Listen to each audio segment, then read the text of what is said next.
Hello मेरे प्यारे बच्चों, कैसे हैं आप सब लोग। अच्छा पढ़ रहे होंगे, साथ साथ हमारे चल रहे होंगे। हम अपने 4 चैप्टर पूरे कर चुके हैं। आई होप आप उनसे जुड़ी सारी समस्याएं आपकी ख़त्म हो गई होंगी, और नहीं है तो फिर भी आप कमेंट बॉक्स में हमें एक बार लिख करके बता सकते हैं कि आपको वहाँ पर किस चीज़ की समस्या आ रही है। आज हम आपके सामने एक नया पाठ लेकर आए हैं, पाठ 5 आरोह भाग 2 का, कक्षा 12 के लिए। और इसको जानने के लिए आप पहले हमारे चैनल को लाइक सब्सक्राइब ज़रूर करें ताकि हम आपसे जुड़े रहें। हमने यहाँ बात की है पार्ट 5 शमशेर बहादुर सिंह की, जिनका कवि परिचय आपको अपलोड हो जाएगा। इसके हमने शमशेर बहादुर सिंह जी के परिचय में पढ़ा। इनका जन्म 1911 13 जनवरी देहरादून को, निधन हुआ है 1993 अहमदाबाद में। इनकी कुछ रचनाएं हैं, कुछ कविताएं, कुछ और कविताएं। चुका भी हूँ मैं नहीं, बात बोलेगी इतने पास अपने, और इसके बाद है काल तुझसे होड़ है मेरी। इसके अलावा उन्होंने एक शब्दकोश उर्दू और हिंदी का जो है उसका भी संपादन किया है। 2 प्रमुख सम्मान इनको यहाँ पर मिले, जिसके अलावा कुछ और छोटे छोटे सम्मानों की भी बात यहाँ पर नहीं की गई है, लेकिन यहाँ पर 2 मुख्य सम्मानों की बात की गई है, साहित्य अकादमी और कबीर सम्मान। इसके अलावा मृत्यु मैंने आपको बताई दी 1993 में, 22 वर्ष की उम्र में इनकी मृत्यु हो जाती है।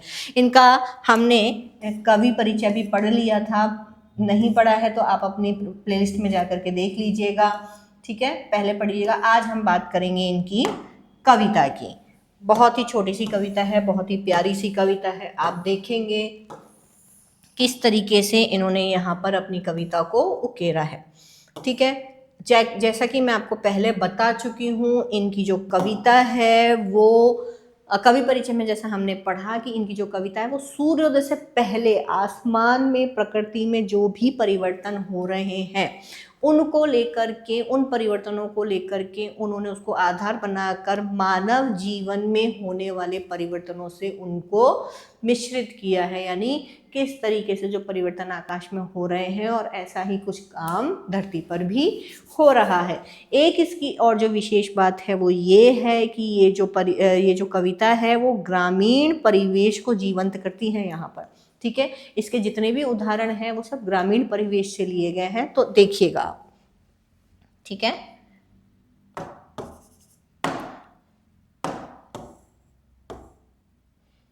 ओके, उषा, कविता का नाम क्या है?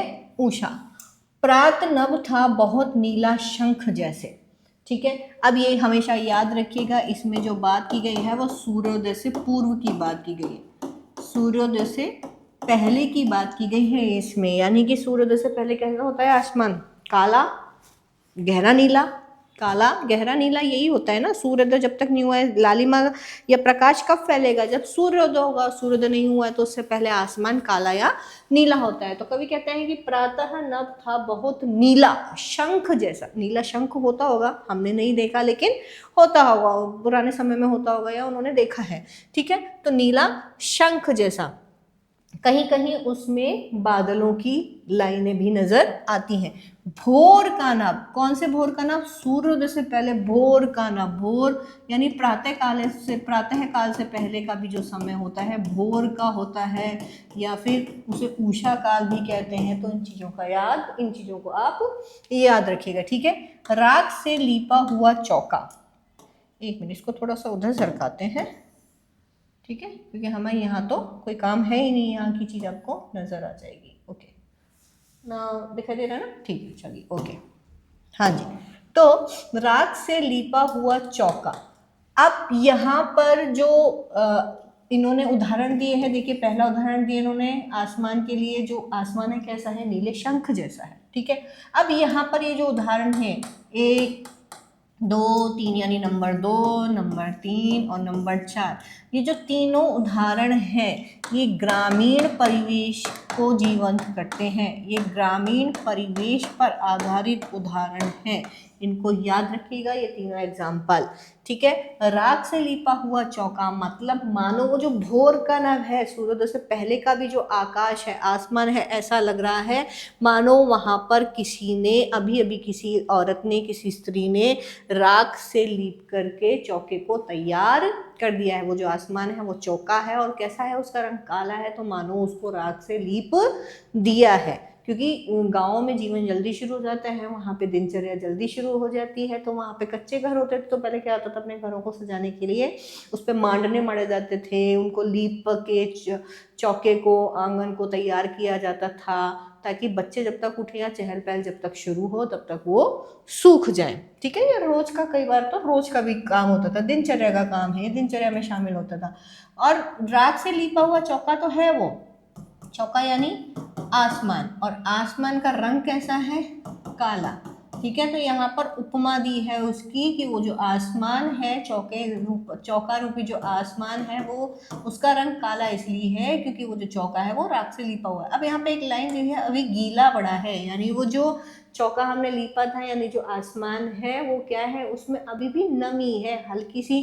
रात को क्या होता है, ओस थोड़ा कहते अभी की बात नहीं, सर्दियों की बात नहीं, लेकिन रात में क्या होता है, ठंड थोड़ी ज़्यादा होती है, मौसम स्थिर होता है। सुबह के वक्त अगर आप उठें 4 बजे तो ठंडक ज़्यादा होती है बनस्पत दिन के। ठीक है, तो वो अभी गीला पड़ा हुआ है, यानी उसमें अभी भी नमी है, ताजगी है उसमें। सुबह का नया दिन शुरू होने वाला है, सुबह सुबह की बात है, तो ताजगी है उसमें।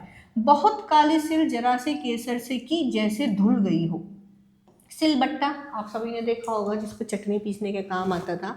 आजकल तो हम शहरों में तो हमें देखने को मिलता है, लेकिन गाँव में आज भी लोग सिलबट्टे का प्रयोग करते हैं। तो मानो वो सिलबट्टा भी कैसा है, सिलबट्टा यानी आसमान, सिलबट्टा क्या है, आसमान। अब यहाँ पर आसमान में क्या है, मानो अब क्या है, जो भोर का नभ था, अब उसमें परिवर्तन हुआ है, पहला परिवर्तन। ठीक है, यहाँ तो बिल्कुल नीले जैसा है, उसमें कुछ नहीं हुआ। अभी ये जो है, यहाँ पर ताजगी, नमी अभी दिखाई दे रही है उस आकाश में। अब उसमें परिवर्तन होता है, वो जो काला आसमान था जरा से लाल केसर से मानो धुल गया, यानी जो सिल है उस पर ऐसा लगता है मानो किसी स्त्री ने लाल केसर पीसी है। तो पीसने के बाद क्या है, हम सिलबट्टे को धो देते हैं, हर चीज़ को हम धो पोंछ के रखते हैं, ताकि नेक्स्ट जब हम उसका प्रयोग करें, अगली बार प्रयोग करने के लिए वो हमें साफ मिले, अंदर अदरवाइज बैक्टीरिया पैदा हो जाता है ना, तो उन चीज़ों का भी ध्यान रखना पड़ता है यहाँ पर। तो मानो किसी स्त्री ने जैसे उस सिलबट्टे पे, वो बिल्कुल काले रंग का जो सिलबट्टा था या काले रंग की जो सिल थी, उस पर किसी ने भी लाल केसर पीसी हो। केसर कैसी होती है, लाल कलर लाल ही होता है उसका। ठीक है, तो और उसको क्या कर दिया है, धो दिया है, तो यानी पूरी तरह वो लालिमा सी फैलने लगी है, यानी अब सूर्योदय प्रारंभ होने वाला है। प्रारंभ हुआ नहीं है, तो सूर्योदय जब प्रारंभ होता है तो सूर्य का कलर क्या होता है, उगते समय लाल। क्या होता है, उगते समय लाल। तो अब सूर्योदय प्रारंभ हो रहा है, तो उसका जो लाल रंग है, मानो ऐसा लगता है उस आसमान में सर्वत्र चारों तरफ वो लाल रंग बिखर गया हो। ठीक है, अब नेक्स्ट यहाँ पर उदाहरण दिया है, स्लेट। स्लेट कैसी होती है, काली। जो परंपरागत स्लेट होती है, सबने देखा होगा, काली रंग की होती है, इस पर सफेद रंग की खड़िया से या चौक से लिखा जाता था। ठीक है, लेकिन यहाँ पर वो जो काली स्लेट है, उस पर लाल खड़िया चौक जैसे किसी ने मल दी हो। ठीक है, ये इसी का है, सूर्योदय वाला इसका ये है कि सूर्य अब उगना शुरू हुआ है, तो उगते समय सूर्य का रंग क्या होता है, लाल। तो यहाँ पर उसके लिए 2 एग्जाम्पल दिए हैं इन्होंने।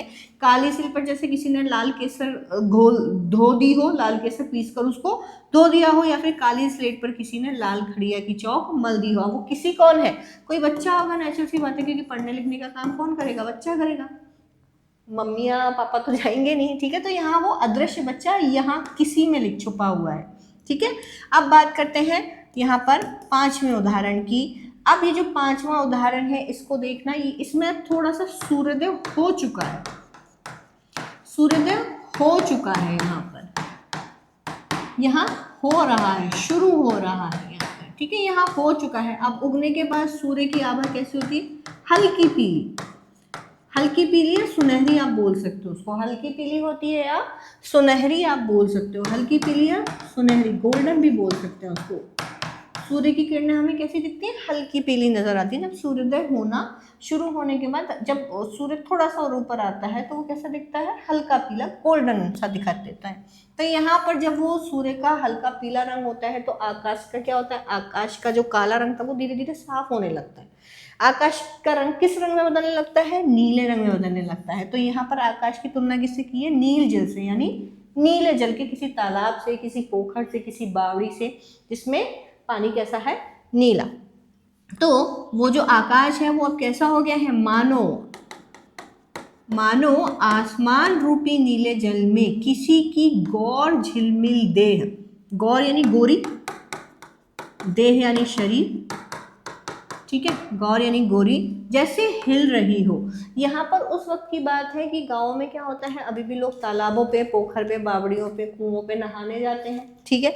तो यहाँ पर उसी की बात की है कि मानो जैसे सूर्योदय हो रहा है, लोग अपने प्रातः कर्म कर रहे हैं, तो वहाँ पर कोई स्त्री है जो नीले जल में नहाने गई है, तो उस नीले जल में ऐसा लग रही है उसकी देह, मानो उसकी गोरी देह, गोरा शरीर ऐसा लग रहा है मानो वो जब उसके वो पानी में हाथ हिला रही है तो उसके साथ उसकी देह भी हिल रही है, वो जगमगा रही है। क्यों? क्योंकि जब सूर्योदय होता है उसकी आभा जब हल्की पीली या सुनहरी जैसी होती है तो उसके साथ में आपको तरंगे ऐसी हिलती हुई सी नजर आती हैं। कभी आप सुबह सुबह खिड़की खोलें या दरवाजे से आप धूप आए तो उसमें देखना ऐसा लगता है जैसे धुआं सा उठ रहा है, परावर्तन का सा आभास होता है। आपको जो इंग्लिश वाले साइंस वाले बच्चे हैं उनको पता चल जाएगा, परावर्तन का सा आभास होता है उसकी किरणों के साथ में। तो ऐसा लगता है हर चीज़ हिल रही है, इस तरह से हिलता हुआ का सा कुछ आभास होता है वहाँ पर। तो यहाँ पर भी वही बोल रहे हैं कि जो सुबह का सूरज है, जो हल्की पीली आभा भी जिसकी है, पूरी तरह से सूर्योदय हुआ नहीं है, मतलब होना शुरू हो रहा है यहाँ पर अभी भी। तो एक तरीके से यहाँ सूर्योदय अपनी जो पहला जो चरण है उसका वो पूरा कर रहा है। तो उस वो ऐसा लगता है आकाश क्या हो गया है इस वक्त, आकाश नीला हो गया। तो उस नीले जल में मानो किसी स्त्री की ना गौरी देह यानी वो सूरज, यहाँ पे गोरी देह किसकी होगी? सूरज की, नेचुरल सी बात है। चमकेगा कौन? सूरज। मानो वो चमक रहा हो, यानी गौरी देह रूपी गोरे शरीर रूपी जो सूरज है वो झिलमिला रहा हो और हिल रहा हो। और अब इसके बाद कहते हैं वो, और जादू टूटता है इस उषा का, अब सूर्योदय हो रहा है। यानी हम कहाँ से चले थे? हम चले थे सूर्योदय से पहले वाले समय से, और जब हम यहाँ तक आते हैं यानी अब सूर्योदय पूर्ण रूप से हो चुका है। तो उन्होंने, कवि ने जो सूर्योदय से पहले से लेके अब तक का जो परिवर्तन उन्होंने प्रकृति में देखा, जो समय देखा, जो भोर का समय, जो उषा काल का समय उन्होंने देखा, अब क्या हो रहा है, वो जो उषा काल से वो इतने विस्मित हो गए, इतने हतप्रभ हो गए उसको देखकर, दृश्य को, कि उनका जो जादू था ना, उस समय का जो जादू था, उस दृश्य का जो जादू था, अब मानो वो क्या हो रहा है, टूट रहा है। क्यों? क्योंकि अब क्या हो रहा है, सूर्योदय हो रहा है। और सूर्योदय हो जाएगा तो आकाश का रंग भी बदल जाएगा, सूर्य की आभा तेज होती चली जाएगी, ठीक है। तो यहाँ पर मतलब वो उन्होंने जो उषा काल में जो उन्होंने दृश्य देखे जिससे वो मोहित हो गए, सम्मोहित हो गए, अब वो जो दृश्यों का जो जादू था जो उन्होंने देखा, अब वो खत्म होने वाला है, ठीक है। बहुत सिंपल सी व्याख्या है, बहुत अच्छी कविता है, बहुत छोटी सी कविता है। पढ़े आप इसको, बार बार अध्ययन मनन करें, इसको अपने तरीकों में, अपने शब्दों में इसको बदल कर लिखने का प्रयास करें, ठीक है। नेक्स्ट टॉपिक के साथ, नेक्स्ट वीडियो के साथ आपसे फिर मुलाकात होगी। तब तक के लिए हाँ, हमारे चैनल को लाइक सब्सक्राइब ज़रूर करें। फिर मिलते हैं नेक्स्ट वीडियो में, तब तक के लिए बाय बाय।